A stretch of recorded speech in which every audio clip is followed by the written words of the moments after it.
Hi, we are from Group 6. We want to present DBT 343, Legal Practice and Contract Administration in Construction. Our group member is Muhammad Nur Irfan bin Didi Idong, Muhammad Zuhilmi bin Zakaria, Nur Afika binti Abu Hanifah, Nur Alia Natasha binti Muhammad Sa'ad. Part 1. Introduction of the Federal and State Constitutional Relationship in Malaysia. The Federal Constitution of Malaysia, which came into effect in 1957, established a federal system that clearly separates the power and responsibilities of the federal and state government. It guarantees the independence of the 13 states, each with its own state constitution, while maintaining federal authority on national matters such as defense, foreign policy, and civil, and also criminal law. States handle matters like Islamic law, land issue, and local government, and in cases of overlap, federal law prevails. Each state has a state legislative assembly and is headed by a sultan or yang di-Pertua Negeri, with their right protected under Article 71 of the Constitution. The system ensures national unity while preserving state interests and enabling effective governance across Malaysia's diverse regions. Power division between federal and state government. Malaysia federal system divide and share power between the federal and state government. The division is clearly outlined in the Federal Constitution 9 Schedule, which include the federal list, the state list, and the concurrent list to define legislative jurisdictions. 1. Federal system. The Putrajaya-based federal government, through parliament, enact law on nationally significant issues that require a unified policy approach. These comprise of internal Malaysia security and defense, such as prison, military and policemen, criminal law, and court. Sharia court system is exceptional, citizen, international affairs and diplomatic, healthcare, financial and tax. 2. State system. State governments handle region-specific matters with their state legislative assemblies enacting laws on the state list, while the executive is led by the Menteri Besar or Chief Minister, and the Sultan or Yang di-Pertua Negeri serve as the constitutional head. This consists of tradition and custom, state holiday, local government, Islamic law, land and agriculture. 3. Concurrent system. In situations where both federal and state government legislate on the same matter, Article 75 of the Federal Constitution states that federal law prevails, though state laws remain valid as long as they do not compete with federal provision. This consists of environmental protection, town planners, scholarship, health of the public. State autonomy and special provisions in law. Malaysia's federal structure provides a distinct level of state autonomy through legislative and constitutional safeguard, allowing each of the 13 states to have its own state constitution that outlines internal governance. This autonomy is reinforced by the 9th Schedule, which grants states exclusive control over matters like land law, Islamic law, local governance, and native custom, with Sabah and Sarawak receiving additional special provision due to their unique historical circumstances. Unique privileges such as control over immigration, language, religion, customary laws, and native courts highlight the autonomy of states, especially Sabah and Sarawak, which also have separate high courts with equal jurisdiction. This provision, including state involvement in judicial appointments, ensure that Malaysia remains a unified federation while respecting and preserving the legal, administrative, and cultural diversity of its state. Constitutional supremacy. Article 4.1 of the Constitution established that the Federal Constitution is the supreme law of Malaysia, requiring all federal and state laws to align with it. Any law that contradicts the Constitution is rendered invalid to the extent of the conflict, affirming that even Parliament is bound by the Constitution, unlike system with parliamentary supremacy such as in the UK. The Federal Constitution outlines the roles and power of the legislative, executive, and judicial branches to ensure checks and balance, while also guaranteeing fundamental rights such as equality, freedom of speech, and freedom of religion. By empowering courts to enforce this right and providing detailing provisions on federal-state relations, the monarchy, election, and legislation, the Constitution reinforces its status as the highest legal authority in Malaysia. Malaysia judiciary, especially in federal court, play a vital role in interpreting unconstitutional or enacted without proper authority.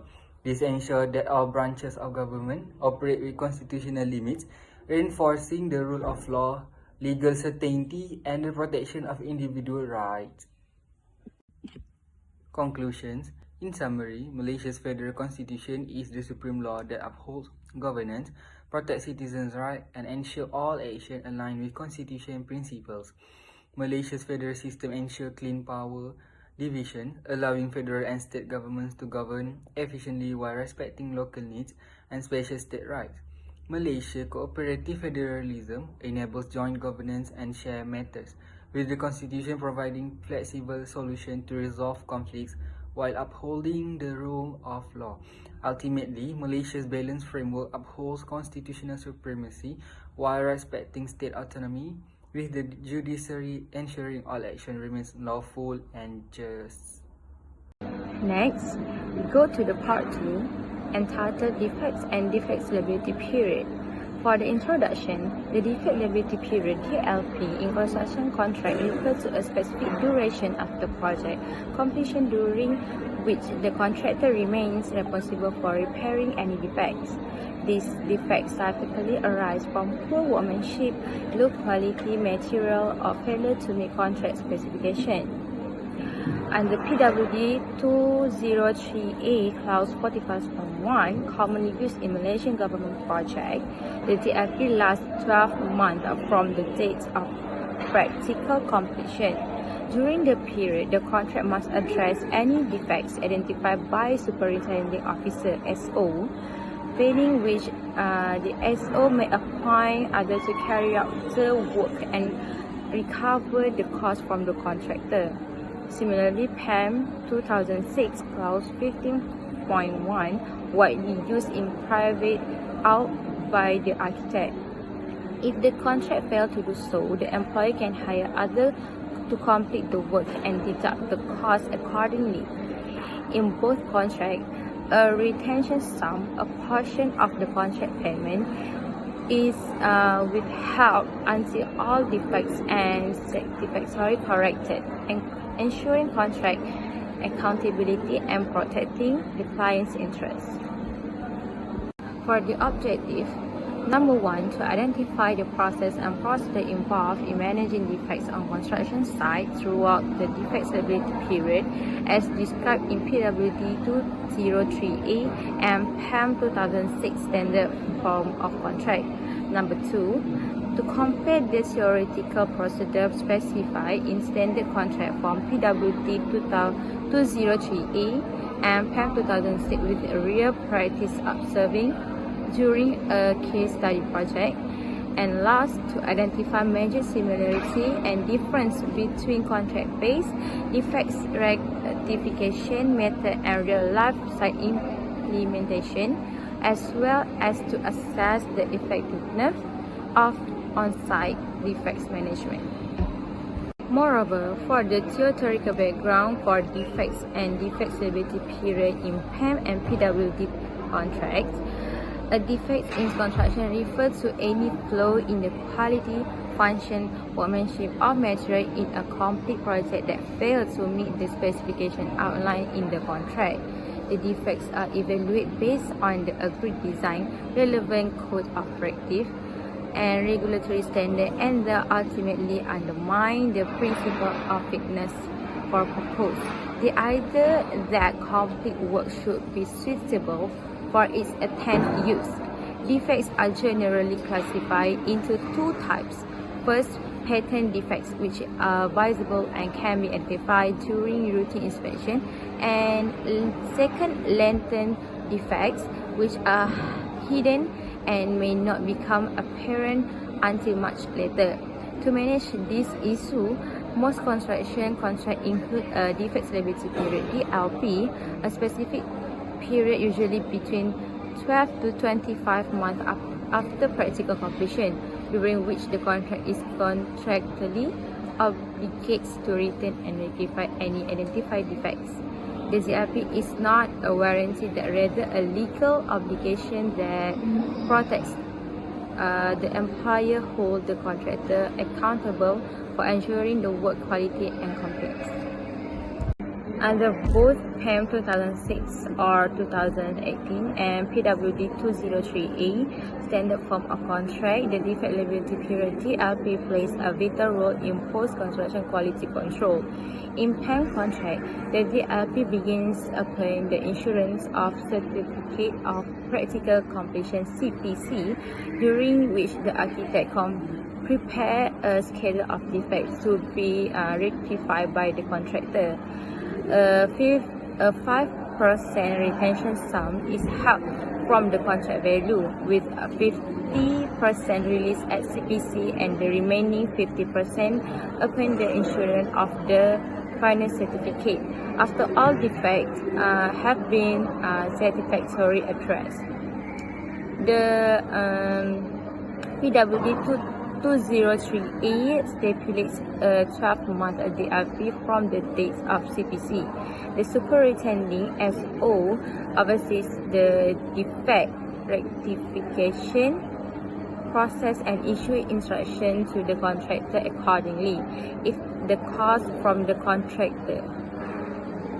contractor is failed to comply, the employer is entitled to engage others to carry out the repair and recover the cost from contractor. The DLP serves key function is ensure the quality and usability of the complete work, control cost and contractor performance, and bridge the gap between practical completion and final settlement, offering the client and safeguard before full project closeout. That's all. My name is Nur Afrika binti Abu Hanifah, and my metric number is 2022467488. Today, I will examine my background of case study at Puncak Iskandar in Seri Iskandar, Perak, a benchmark for sustainable urban housing in Malaysia. This development features 250 units across 3 housing types: single-story terrace, double-story terrace, and a premium villa, catering to diverse community needs. The project includes children's playground, commercial lots, a kindergarten, and wide 40 to 50 feet roads. Notably, 50% of land is dedicated to green space. Key sustainable elements include solar rooftop and efficient lot layouts, balancing development with environmental responsibility. In closing, Puncak Iskandar demonstrates how thoughtful planning reconcile affordability, sustainability, and community needs. Its success underscores the importance of replicable models in addressing Malaysia's urban housing challenge. Next, I will walk you through our standardized quality inspection process for residential construction projects. Our procedure begins with throughout pre-inspection preparation, where we review all above architectural and engineering drawings, prepare a digital Excel checklist for documentation, and assemble essential tools including moisture meters and spirit level.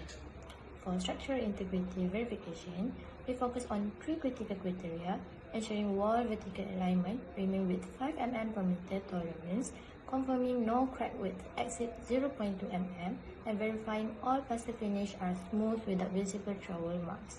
The finishing works inspection includes conducting tile tests to detect hollow sounds, checking floor evenness across all surfaces, and examining paintwork quality for drips while confirming color consistency match specification. A systematic approach featuring clear section headers, number checkpoints, and consistent technical standard while maintaining professional yet clear language. Ensure we uphold the highest quality throughout our construction project. So, I continue with our comprehensive quality inspection process. Cover all critical aspects of residential construction. Beginning with MEP system, where we test all electrical sockets using plug tester and verify DB box labeling accuracy, while plumbing checks include a 15-minute water pressure test and drainage flow verification. For external works, we conduct throughout roof inspection, checking tile alignment and gutter slope, followed by detailed documentation where all defects are photographed with a date and stamp and location markers. When categorized as critical, requiring 24-hour rectification, major 7-day completion, or minor 14-day completion.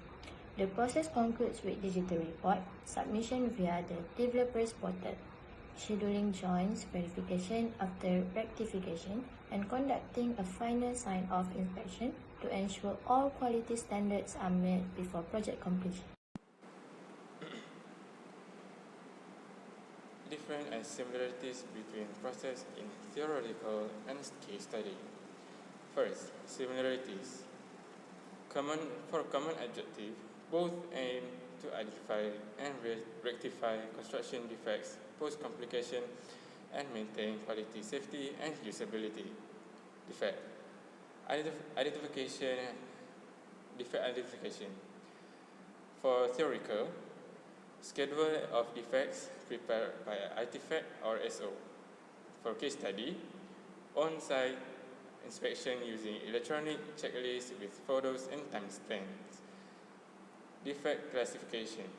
For theoretical, patent obvious or latent hidden defects. Case study, critical major and minor defects based on urgency. For contractors' responsibility.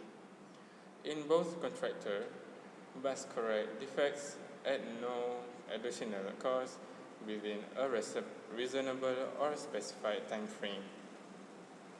Now, for differences. For approach focus. Theoretical, legal and contractual and administrative basis. For, example like PAM and PWD. Case study, technical and procedural implementation using tools and checklists. For second, level detail. For theoretical, general principles and durations. Case study, specific technical criteria. For example, wall deviation crack with water pressure. For inspection timing, theoretical, vague or general timing during DLP. For case study, clear phases after CPC before sign-off and post-rectification. For defect rectification timeline, theoretical, reasonable time allowed. Case study, fixed deadlines before 24-hour criticals, 7 days major, or 14 days minor.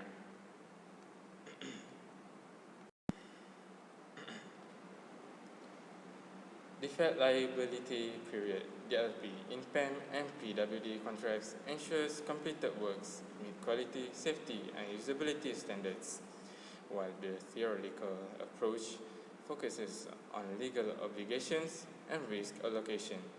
The on-site process emphasizes technical inspections, defect classification, and digital reporting. Both aim to uphold construction quality but differ in execution. For better enforcement, theory and practice should align. Stakeholders must combine legal and technical skills, use standardized digital tools, set clear defect timelines, and maintain strong communication. This ensures effective defect management and long-term project success.